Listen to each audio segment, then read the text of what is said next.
Hello, everyone. My name is Fariba Parsa. I am the founder and president of Women's E-Learning in Leadership.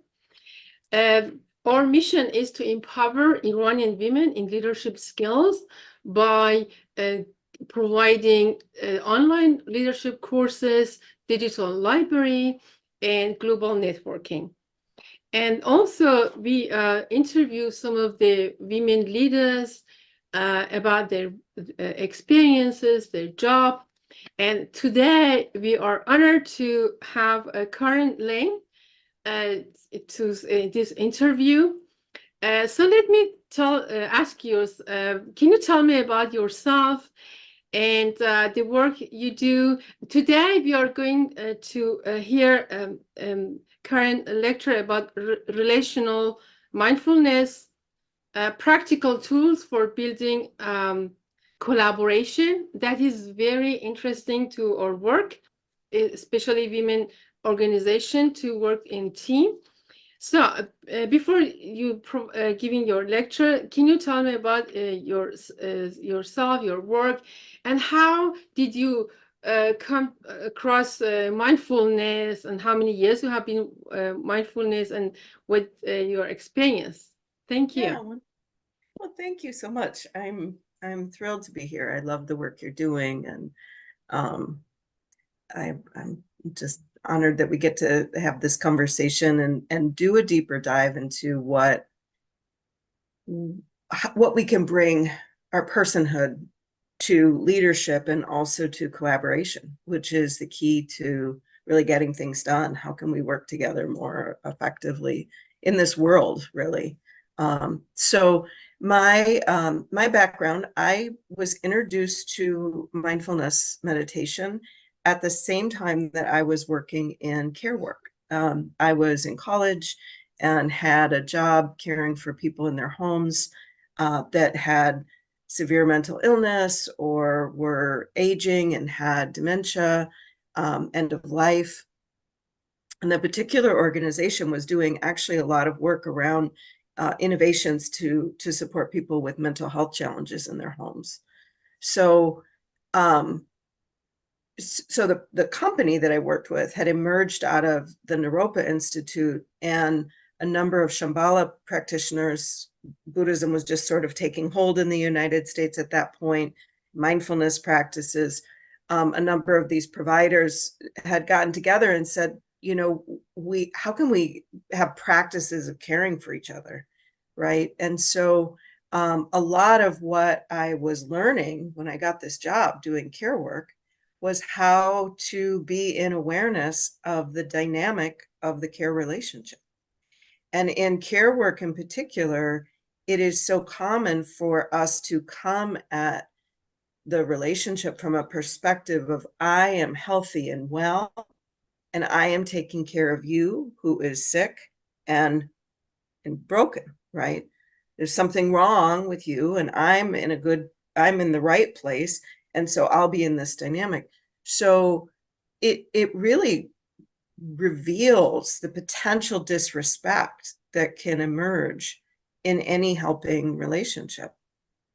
And this is really interesting, I think, when we consider what happens when we do social impact work.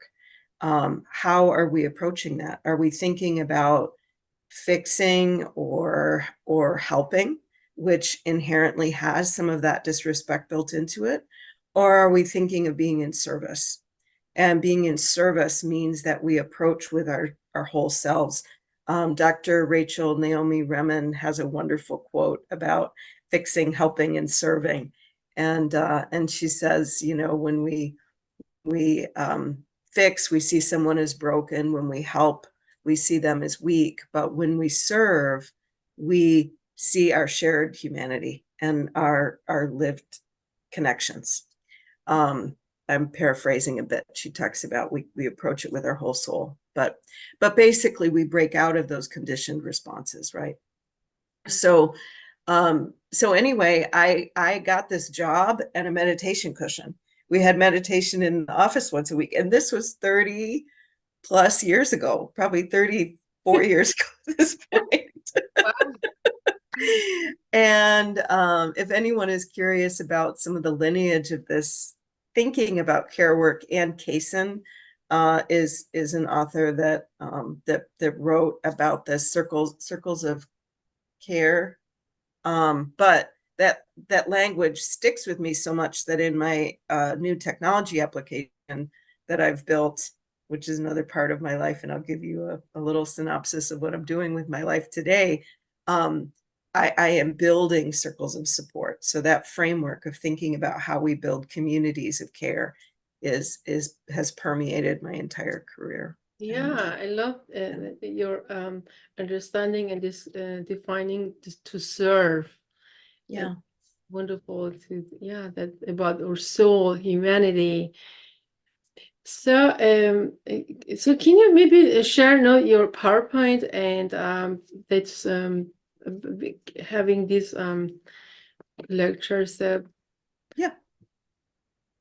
Absolutely. And just to give a little more context, so I talked about where my roots in mindfulness began, and just the arc of my career and the work that I do, just to give context. So that's where I began. And then over the years, I came to be an entrepreneur and started a care organization that was dealing with maternal infant health and building support systems for pregnant and parenting people. And that through line of mindfulness was both in the ways that I built frameworks to train and mentor providers that worked with my company, and in my leadership, but also, of course, with a personal practice, because we have mindfulness. We can't do the relational piece in leadership or mentorship or in care work if we're not also having a personal practice. So my background is that in addition to having developed frameworks for mindful caregiving and frameworks for family caregivers to prevent burnout, as well as health professionals and other care professionals, uh, I also have developed my own personal practice that like all things sort of changes over time. So I don't think that I could be doing what I'm doing today, which is building a high growth early stage company that's we're launching a pregnancy care platform that's community led. I don't think I could be doing that if I didn't have some tools to lean into every day. It's such hard work, and we know from our conversations that uh, being in a space where you have a vision to build something, you want to bring it into the world. We need to have ways to work with our own stress and the challenges that brings.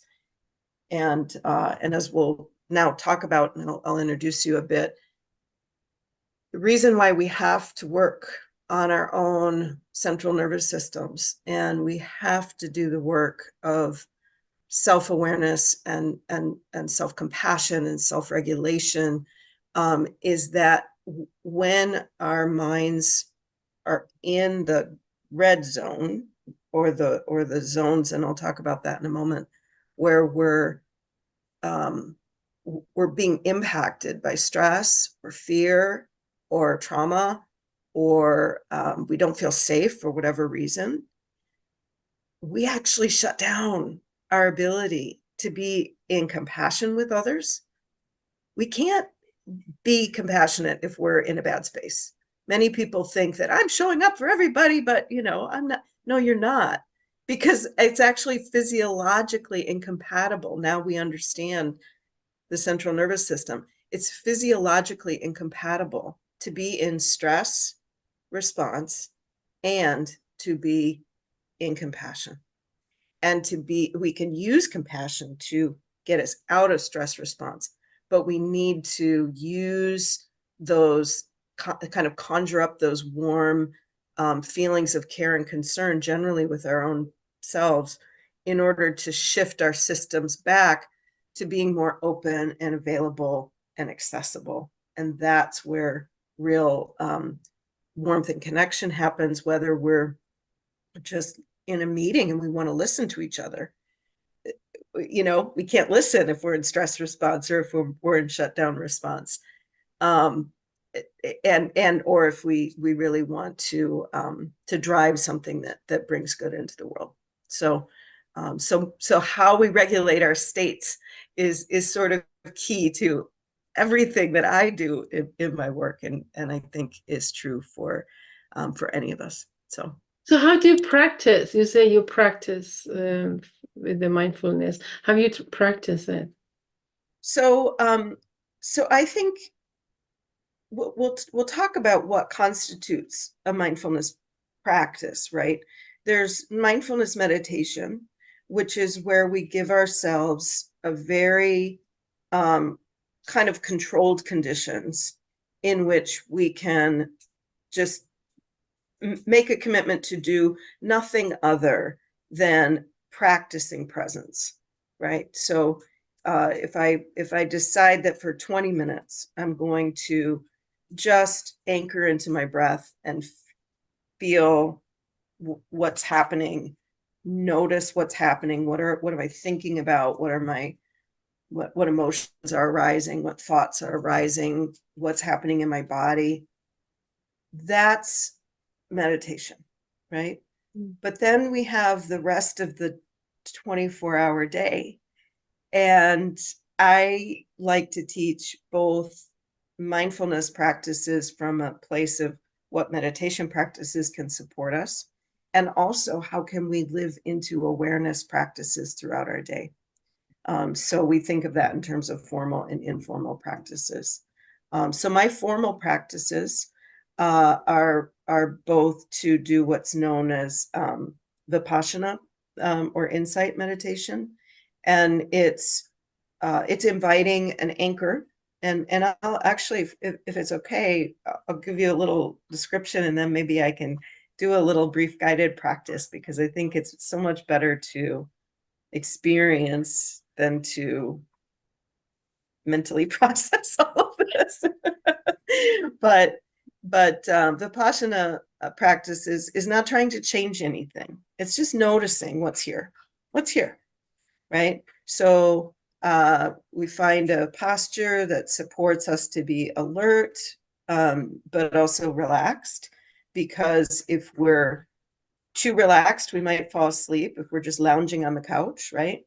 Although that can be a perfectly appropriate way to meditate. It's just you decide what's right for you. And really, I'll circle back to that, but everything in this practice, I think, is about figuring out what is the next wisest thing to do. Right? The next wisest thing. What brings benefit and what could bring harm. And I can decide that when I sit in my sit down to meditate. I could say, this sitting on the floor on this cushion right now is really causing me a lot of suffering in my back, or whatever may be the case. And so the next wisest thing to do is to find a more comfortable position, right? Or laying down, I'm getting too sleepy and I really want this time to be a way that I show up for myself. So the next wisest thing is to sit up and to get more alert. So my practice looks like that, right? What is the next wisest way that I can use this time to, first of all, get enough settledness that I can develop some concentration. And that's one thing that many people struggle with meditation, is that they tried it. Many people will say, I tried it, but my mind is too busy, or my body is too uncomfortable, or this is, and I can't make my mind stop. Well, of course not. Your mind will not stop until your consciousness ends at the end of life, right? Or, all the thinking mind, that cognition.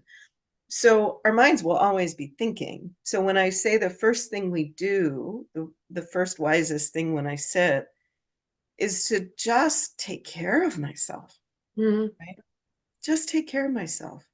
It might be moving into a compassion practice. It might be just noticing that my mind is busy, my stress level is high. How can I let that settle? And then I anchor with, and I'll kind of, maybe I'll do this, introduce the 3 anchors.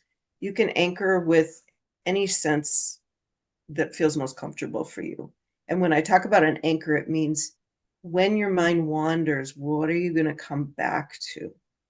Where is a safe home for you to return to when you have gone off the rails into a fear or worry or a reality creation because you're worried about money, right? Like when you go off on that train, Yeah. what will gently bring you back into the station of the present moment?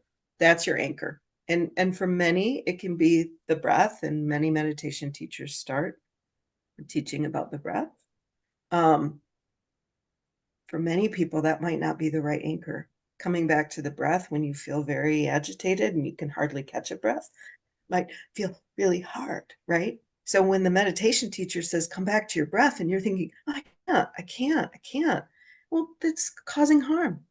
So what's the next wisest thing to do? See what feels better, Mm. right? So I say to my students, hold a cup of your coffee or tea. See if the warmth of your hands holding that object is feels good. And that's what you want to come back to. So when my mind wanders, I come back to my warmth of my hands, Mm. holding this cup of tea. Mm. Or when my mind wanders, I come back to the feeling of my seat on the chair or of my feet on the ground. So that's my practice. Just wake up every day and have some quiet time. And sometimes I do it with my feet up on my footstool and I'm kind of a little loungy. And sometimes it feels right and appropriate to be in a more upright and dignified position, to pay more attention. It helps me wake up my mind um, and So especially if it's the how beginning of the long day. we should do it? How many minutes we need to be in the present moment and Yeah. focusing on our breath? What the research tells us is that just, I think it's 7 minutes a day Ah, is enough to have some benefit. wow, okay. So the research on mindfulness meditation Mm.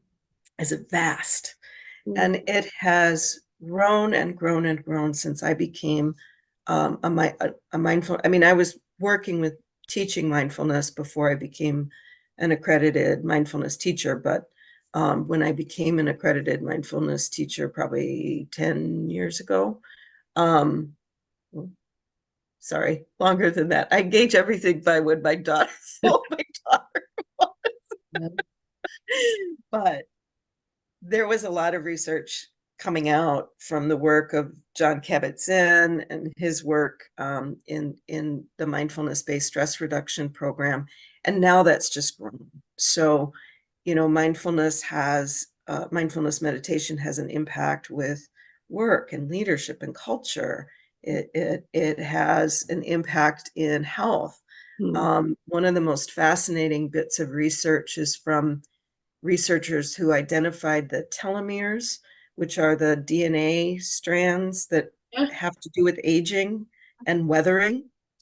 And we know that stress shortens those, and they become frayed and they sort of fall apart. And that's what leads to our ultimate aging. But when we are under chronic stress, when we're facing racialized trauma, when we are in unstable contexts, right, around the world.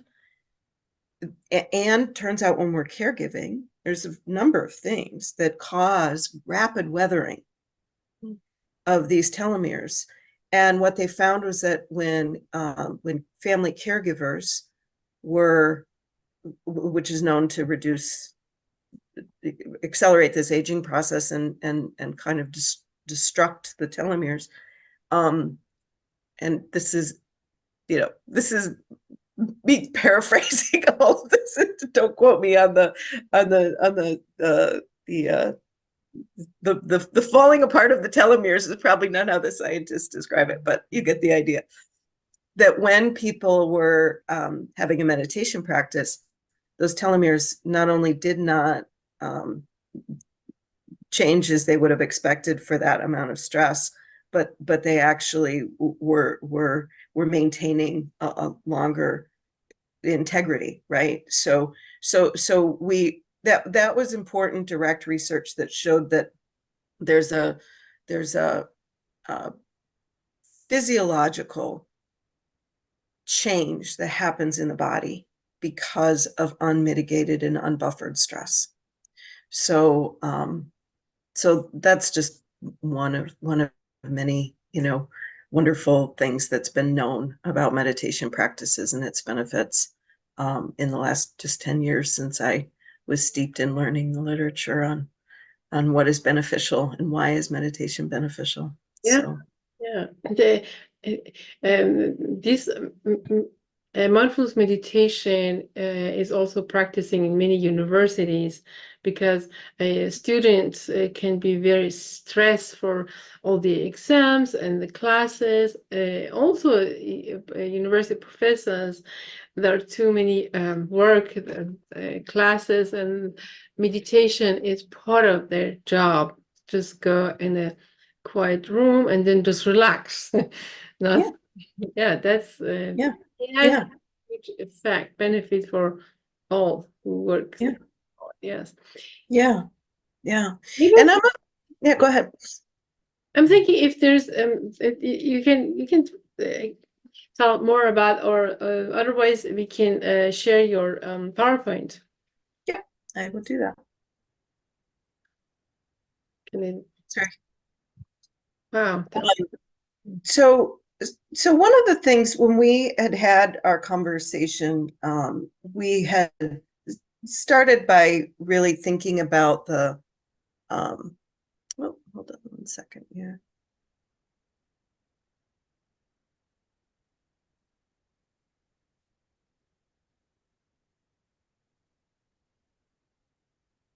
I have it up, but it's not wanting. Oh, there we go. Okay, we didn't want to go into the slideshow. So when we met, when we had this conversation earlier about, wasn't the first time we met, but when we had our conversation about mindful listening, I was leading a group of women global leaders around mindful listening. And the framework when I teach mindful listening has to do with paying attention to some of our habitual thoughts.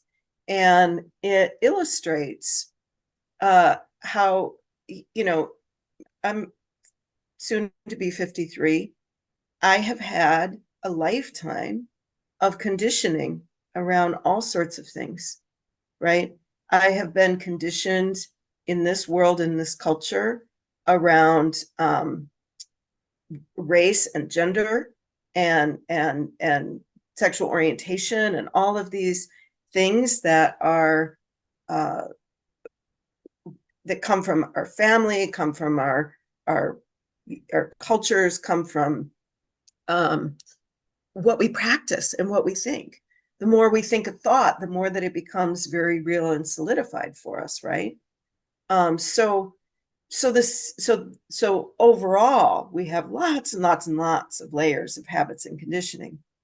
Everything from when I'm stressed, I'm going to go to my chocolate cabinet. This is a conditioned response to when I feel, I just had a funny conversation with my mother to share this with you. This is again how insidious conditioning can be. I just had a conversation with my 94-year-old mother where I realized that her hearing is probably completely gone. Like, I have conversations with her on a regular basis on the phone, and she fakes it so well. She just keeps chattering along about all the things that are happening, right? And I was trying to tell her something. and it was not registering. And she was responding so inappropriate. I was telling her, unfortunately, that my father-in-law had passed, and she wasn't giving me an appropriate response back. She was just continuing with the conversation. So it made me realize, oh my gosh, she can't hear a thing. But it felt really familiar to have her not hear me. And it felt really familiar for me to say the thing over and over and over again, especially hard things. So in my leadership, I notice that when I feel like someone I'm working with, someone I'm mentoring, or a colleague, or even when I do my pitches, if I feel that I'm not being heard, sometimes I talk too much to get heard. And I realized in that moment the other day with my mom, like, oh, that is such a conditioned thing. So as I do this talk today, please have compassion for me if I repeat something or feel like I'm, kind of going down a rabbit hole or giving too much information or going back to something, because that has become a conditioned way that I try to get my point across. And I have to work on that to be a better communicator.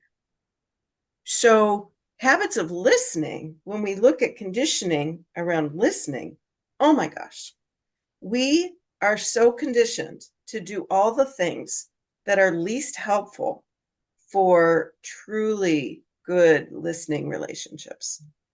And I can give you a little rundown of the how and the why. But one of the habits is to cut someone off and say, I know where you're going with this. And basically it's impatience, right? We feel impatience arise. And that's great. If we can start to notice this is impatience, right? Then we have found a moment where we can do something differently. But when we don't know how to identify this habitual thought, I know where you're going with this, then it can lead to interrupting or cutting off the speaker, right? So those are things that we actually know can be unproductive. If you're facilitating conversation, sometimes you need to disrupt and keep the conversation back on track. Of course, there's great skill in that. But when it's just habitual, that we're not listening and we're always talking over people, this is a habit that we could work on and bring awareness to. And the why matters a little less than the just noticing, right? Because I just described conditioning and habits that I was able to see come from my childhood, not being heard, and really struggling to have a voice and not getting an appropriate response back, right? Like having the spaced out parent that's just not listening. But the why doesn't always matter. We just can notice that it's happening, because the complexity of what causes our habits and conditioning is a map of repeated over and over and over and over again experiences that lead us to be in autopilot. It's like we learn to drive. The first time we learn to drive, it's really awkward, but before long, we do it without thinking. And I'll talk about autopilot in a moment. So habits of listening, when I teach mindful listening, is about just noticing what habits come up. These aren't all of them, but these are just some of them. I know this topic well. I can tell you all about it, right? And that's what happens when sometimes we're trying to collaborate with people that we have great respect for, and we want to be allies. We want to, how can our organizations work together? How can we build something together? And we get excited about leveraging our knowledge instead of leading with our curiosity, which creates very different results. And what we can do is rob someone of their authority, right? At the end of the day. This also happens when we parent, when we're in collegial relationships, and advice is fascinating when it comes to care work. When I do an exercise and ask people to think about think about a time when you felt really loved and cared for and supported and heard. People come up with all sorts of like memories of the person who was there for them, which I love. I love doing this practice. I don't know if you want to do it with me just briefly for a moment, but thinking about a time when someone just really supported you. And we can go in and think about what it was like to be in their presence and how they made us feel and what was safe to come forth in their presence, be it grief or sadness or anger, or vulnerability. I mean, I'm also trained as a midwife. I didn't talk about that, but like many of us have memories of giving birth and thinking of that person who was there for us. And all the things that surface when we think about that person who's there in a really anchoring and empowering way. Very rarely do we emerge from this practice and say, oh, and they gave me all the advice. They told me exactly what to do with my life. And they told me exactly what they could see about what I should do that I was unable to see. Like, we don't wake up from that and say that, right? But why is it that when we are listening to a friend or we're with someone who's come to us with a difficulty, we give advice, we spit it out. Here's my plan for you. Yeah. Now back to the fixing and helping, that's the fixing, right? I do not see you as strong enough, as wise enough to know with wisdom what is right for you in your path. So I'm going to tell you what I think. Why is advice giving so habitual? Why do we do it so reflexively? And we all do. I mean, I am a strong anti-advice advocate. I do it on a regular basis. I do it all the time with my daughter. Although what's funny, she recently asked me why I wasn't giving advice, which was funny. I'm like, because I'm practicing not giving advice, my friend. If you want advice. So why Ask. why do we love give advice? So it is empathic distress. When someone is sharing something that's really painful and really hard, we feel.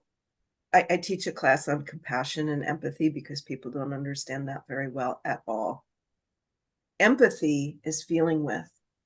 I feel your pain. And people play with these words and languages like that. We don't always agree on what it means, but for the most part, from a arc of neuroscience and resiliency, we talk about these things. Empathy is feeling the pain, and compassion is what happens when we feel with love and care a desire to relieve that suffering and that pain. So empathy can go in two directions. It can go towards pity, which is, oh, so glad that's not happening to me.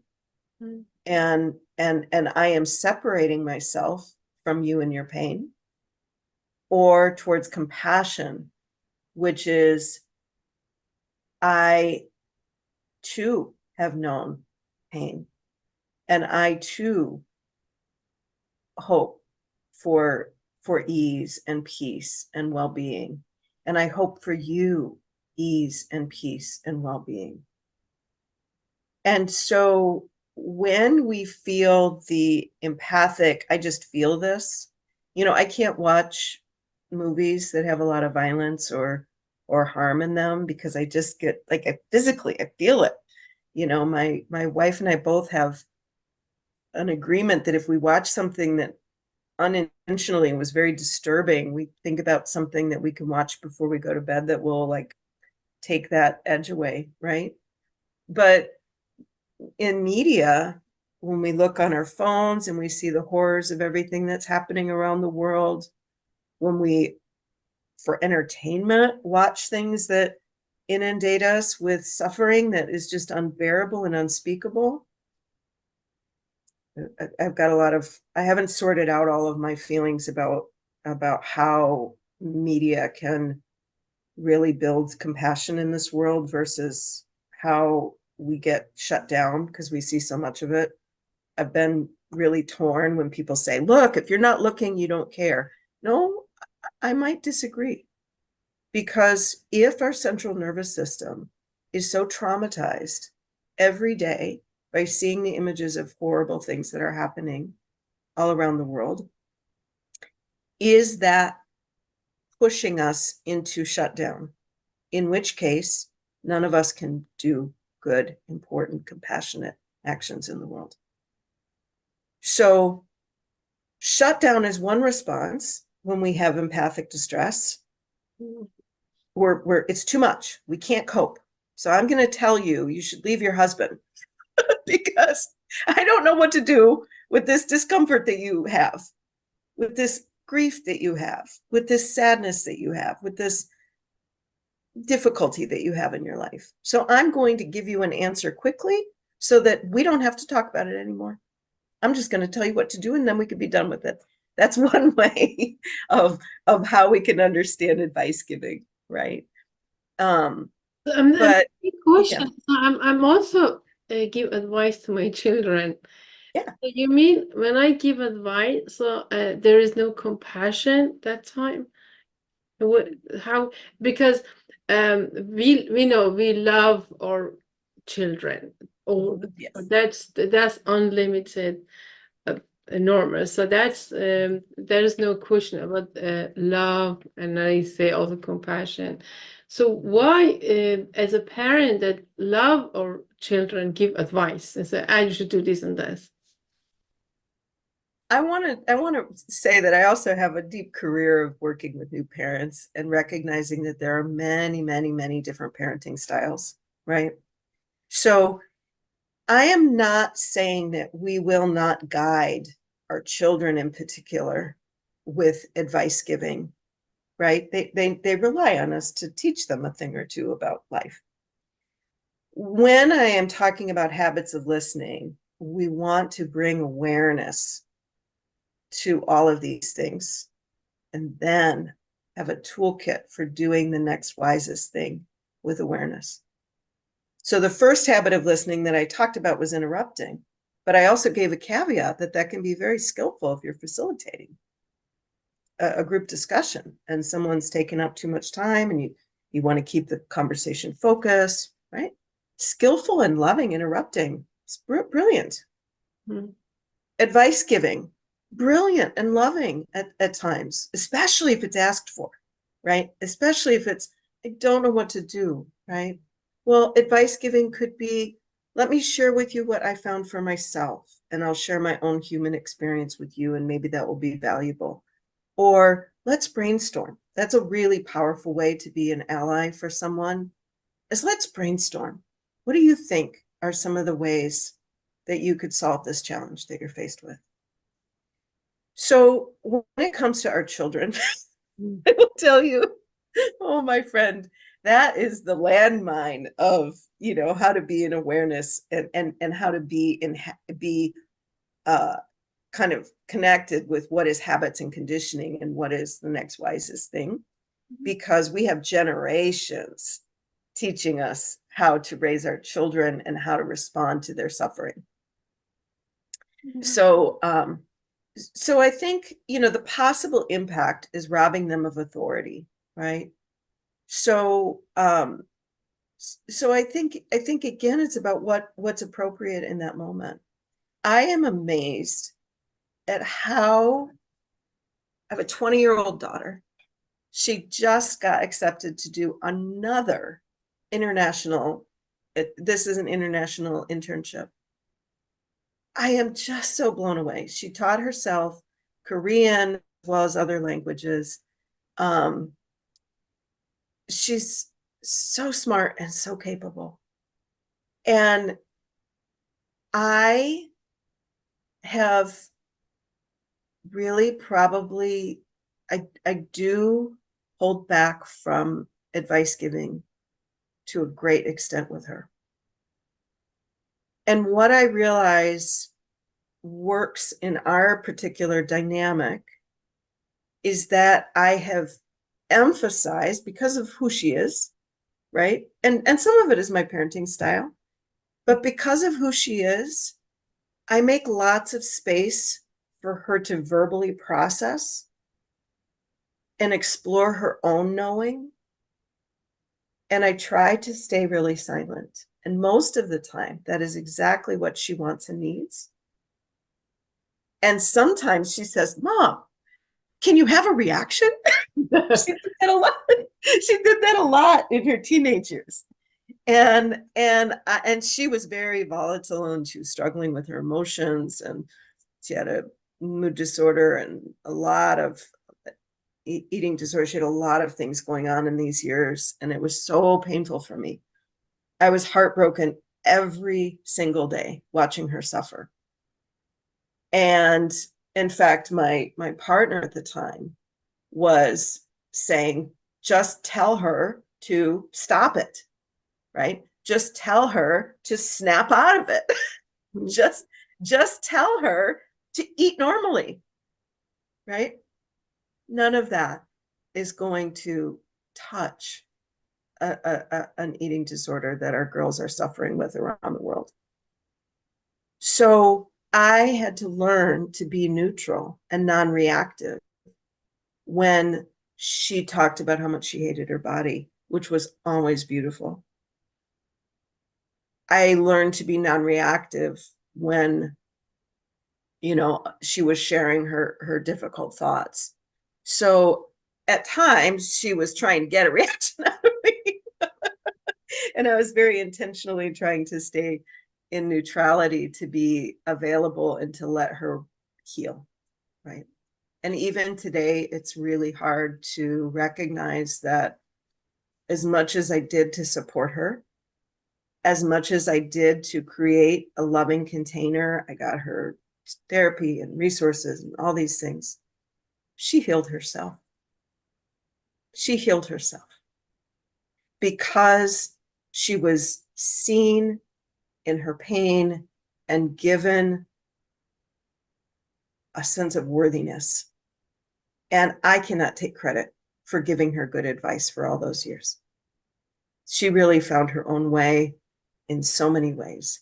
So I hope, I don't know if that took us off tangent, but I'm thinking we use it also in professional team. For example, if we imagine we are a team member or a team leader in a women organization, yes, or in a company, so there are things that doesn't go well. So is it can you talk a little about that? So how we in a professional team be compassionate? mm-hmm. Absolutely. So we'll just quickly go through, other habits, right? We can be distracted. We can activate our own narratives. So along those lines, right? When we talk about I can relate, it can be a way of taking someone away from the opportunity to learn. So so I might move forward to just another slide that we can look at, just so we can break out of habits and conditioning around listening. Um, but in a mentoring relationship, it is not that we will not share our wisdom, and in fact, absolutely one should. but how can we have more of a coaching and service way of guiding and empowering someone, right? That sees them as whole and allows them to trust themselves. Because I think at the end of the day, if you're mentoring or training someone in your organization, you don't want them to just do things that you would do. If you just keep giving them advice and telling them what to do, you are replicating your own perspective and ways of doing things. But in an organization, when you can unleash a way of skillful communication and collaboration and emotional safety for people to share their ideas, and for a young mentee to say to their mentor, thank you, but I have another perspective. That is magic in an organization, but it requires emotional safety. Does that kind of touch into it? And then we can maybe look at yes. what. So when we kind of break down the operation of mindfulness, we are bringing awareness to our thoughts, emotions, and sensations. So this is just the triangle of awareness and ways that we can build a practice around it. And then we can start to pay attention to, what we see, right? And there are all of these reactions that we experience on a daily basis, right? When we have a reaction that we feel inadequate, then generally there's a whole bunch of behaviors that flow from that. If we feel dread or anxiety, my goodness, I had such a important day. I'm having ongoing meetings with investors. People are more interested in writing checks. I'm really close to meeting some of my fundraising goals. But I woke up and I felt just a thought came to mind. What if this doesn't work? Right? Yeah, that'll happen. And suddenly my mind was in a state of dread. So what do I do about that, right? If I have a skillful way of responding, and this goes back to your team dynamics, we can ultimately, the ultimate goal of mindfulness is to have self-regulation. So when we can regulate our attention, and when we can regulate our body, in this case, I knew that that anxiety feeling where it's just in your bones and you just feel like everything's tense, and maybe you wake up in the middle of the night. It's very much like, oh, my body is telling me that my nervous system got fired. And it's really in this, are we in what part of the vagus nerve is being activated right now. And then also being aware of emotion. Once we check in all of those areas, we generally can find the next wisest way with practice and with tools to come into self-regulation.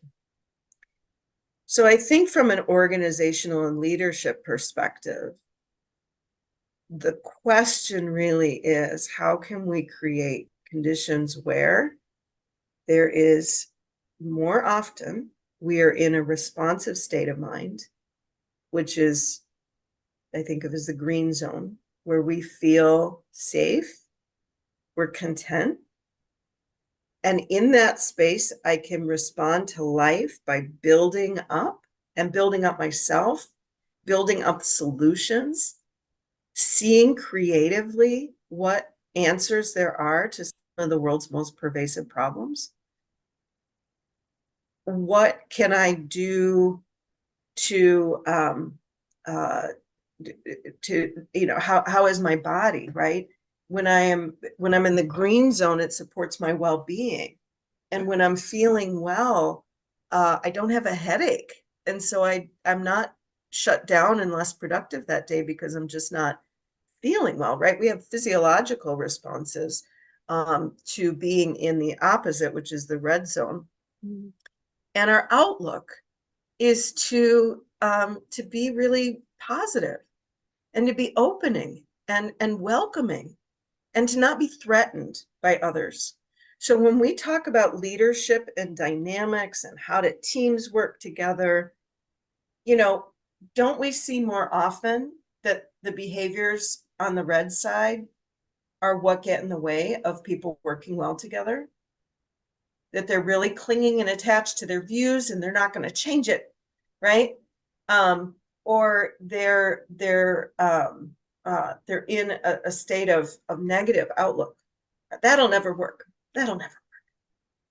And that's why I was saying about seeing too many images on social media that make us go into trauma state. There's also this is one duality, one way of thinking of the responsive state of mind and reactive state of mind. There are many others. And when we look at the polyvagal theory, we recognize that there's shutdown as well. So sometimes we talk about the gray zone as a time where we're just so shut down we don't feel or notice anything. And that's another important thing to recognize from a leadership perspective. Who has collapsed, right? Whether for a day, a week, or the last 5 years. Who is so burnt out and feeling despair that they're no longer able to to see possibility, right? And I made that sound like it was a judgment and very pervasive. That's the other lesson of mindfulness. Nothing is permanent. Everything is a changing sea of experiences. So to be more accurate and more fair, sometimes we can get in a space where we feel really worn down much of the time, and that starts to change our overall outlook, and we are more stuck in a reactive place rather than how do I respond to this. So we're all going to feel these things. I'll go back to this slide that I want to look at.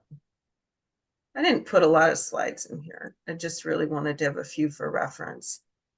But this is where in a moment of the red zone, if we have a toolkit to get us out of it, we can come back into the responsive zone right away. I came back into the responsive zone and was super productive and focused and hopeful and had a fabulous outlook, even though nothing had changed. But what I did was I noticed that I felt afraid and I extended compassion for myself for feeling that grip when I was saying I felt dread and felt a lot of anxiety. What if this doesn't work out? I just was able to notice like, wow, that thought really is holding a lot of suffering in this body. It is changing my way of thinking about the world. I notice it's changing my outlook. Whew, what can I do? What's the next wisest thing? To take good care of myself so that I can dust myself off from this mood or mind state that was just a little cloud that passed by and go back to the work that I'm doing. So in a way, it's a self-compassion first. Exactly. So give this attention and awareness. Yeah. 2 ways to get out of a bad mind state. Do a mindfulness practice where we calm our central nervous system through the practice of attention. Mm. So that can be where we are focusing on those 3 anchors, maybe the breath, maybe the feeling of the ground. You can also use sound as an anchor. But the other is to really do some form of loving kindness practice. Because when we are really suffering, concentration is really hard to access. But when we start to love and soothe and take care of ourselves, we know this from raising our kids. Mm. We can't ask them to be present to tie their shoes until we calm their nervous system. And we say, there, I know you're upset. I see you're upset. I see you're frustrated. You don't want to wear these shoes today. You want to wear your flip-flops, but it's snowing outside. So how can I be with your mind state? How can I take care of you first? And then we come into how do we skillfully pay attention and learn a skill and do the next thing. I talked a lot. No, that's very that's wisdom. Yeah, that's wonderful. I'm thinking and absorbing all these things you say, and it's a one say we know in a theory, the other is a practice. You know, we know and we need to be loving, have self-compassion, and go to the lecture and maybe read books, and we know it. But there are also challenge to be the person, be compassionate, not talk about kindness and compassion, but become a compassionate, loving person. That is correct. And what you are saying so beautifully is that it's really about embodying, right? It's about embodying these qualities. And another framework that I teach for health professionals are 6 qualities of embodied mindfulness. And it incorporates trauma-informed care, anti-bias. How do we have shared decision-making and collaboration with patients? All of these things people learn and they go to endless workshops around, right? They learn and learn and learn, and it's all in their head. But not a single one of those can be expressed until it is embodied. And that's why I've come to teach a lot of embodiment practices for health professionals. Mm-hmm. You know, we don't think through how to have shared decision making. We need to embody trust. And that's how we move that needle with patient relationships, for instance. Yeah, I think this concept or this compassion, being compassion, is so important. And now it's a case of the Iranian groups, and we have different people, different organizations. They can have different meaning about politics, about philosophy, and about religion. And these groups have so much difficulty sit in the same room and have a compassionate and nice, respectful conversation.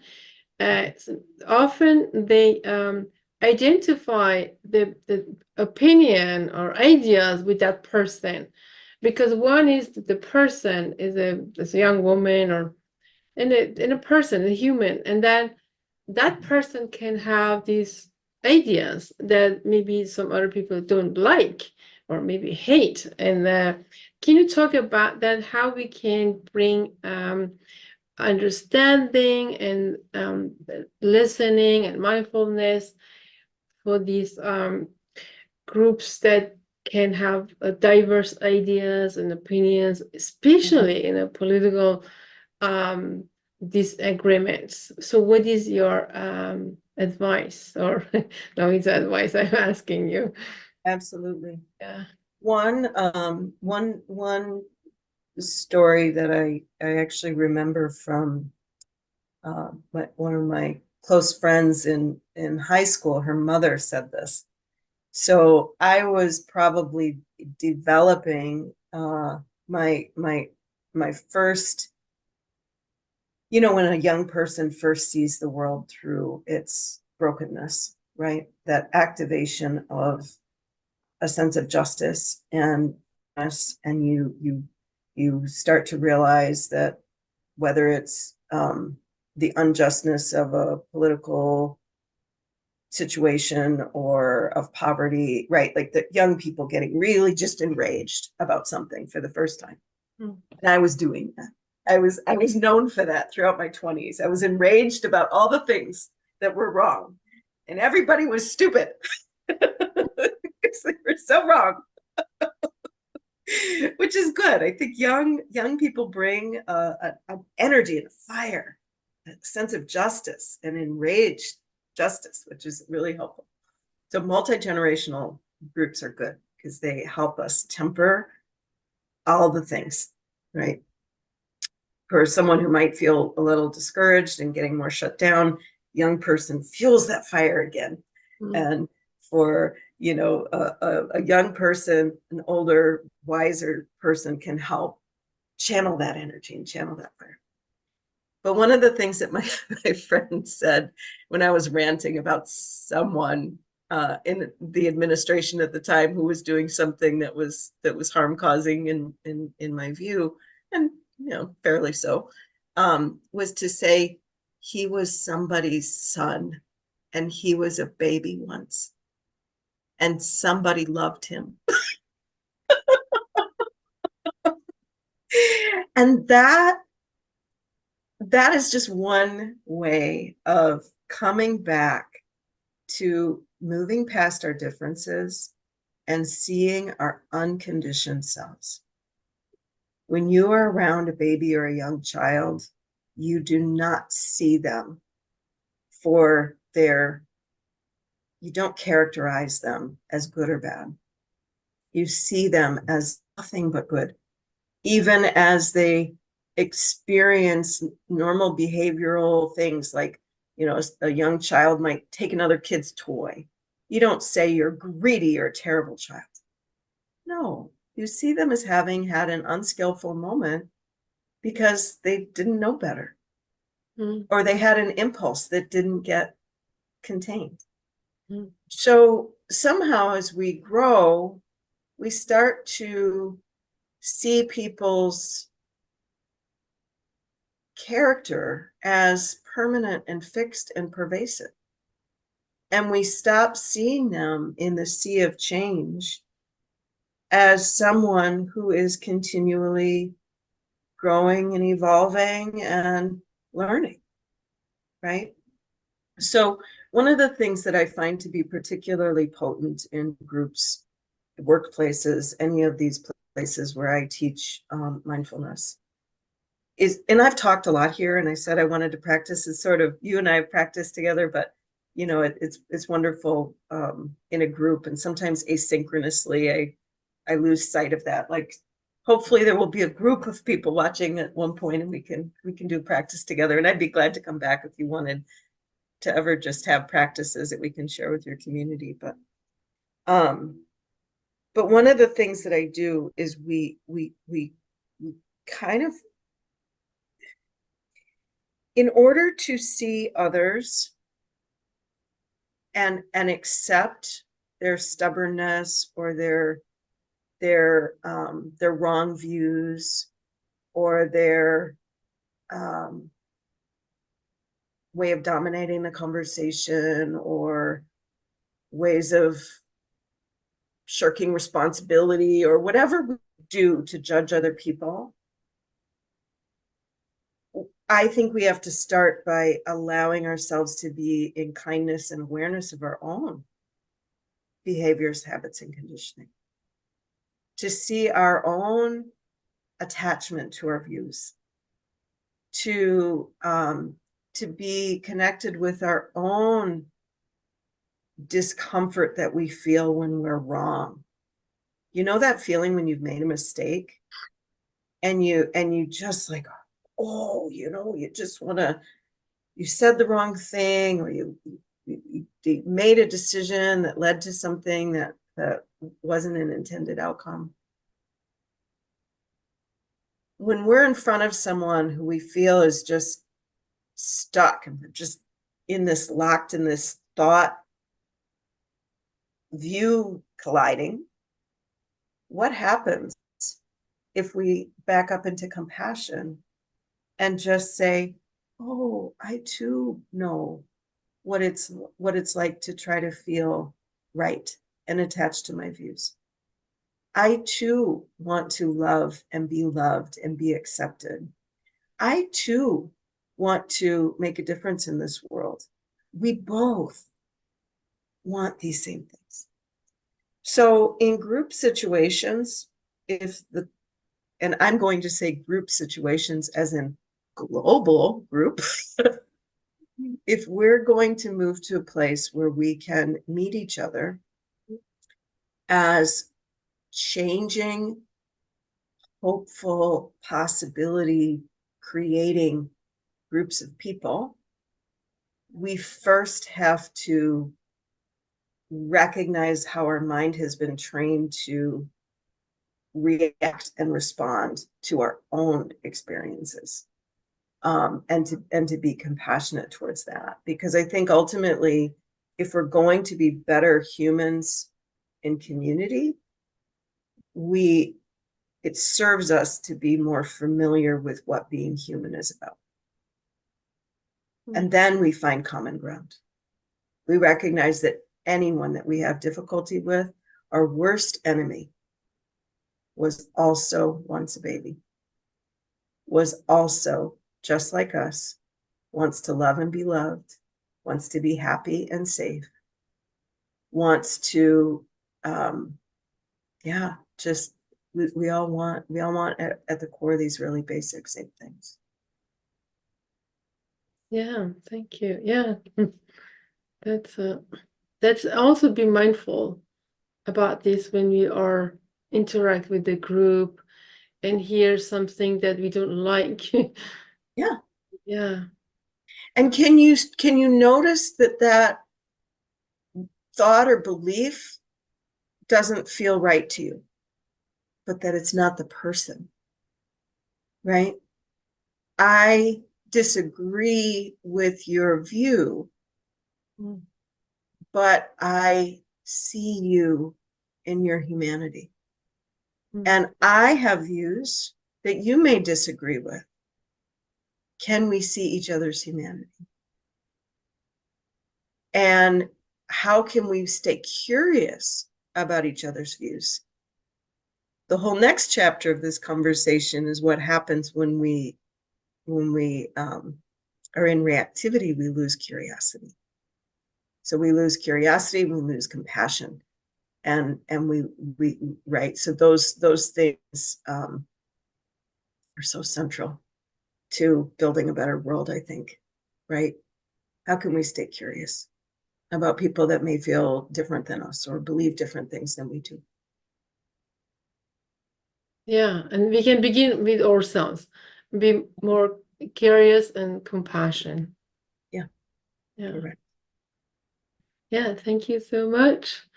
That's really wisdom. Just, I think um, um, your lecture and your talk, it was so universal. I think it can use for any culture, all human and all ages, is both young and old and whatever they do and live where they live, they can use this mindfulness wisdom and learn more about this and practice it. Thank you so much. I hope we can have another meeting that more people come when we can practice. Yes. You know? Yes, I know. I was hoping for more time to practice, but I will leave it that that we'll have more opportunity to do that going forward. And Yeah. I appreciate so deeply the work, not just that you are doing, but that anyone who's listening and participating.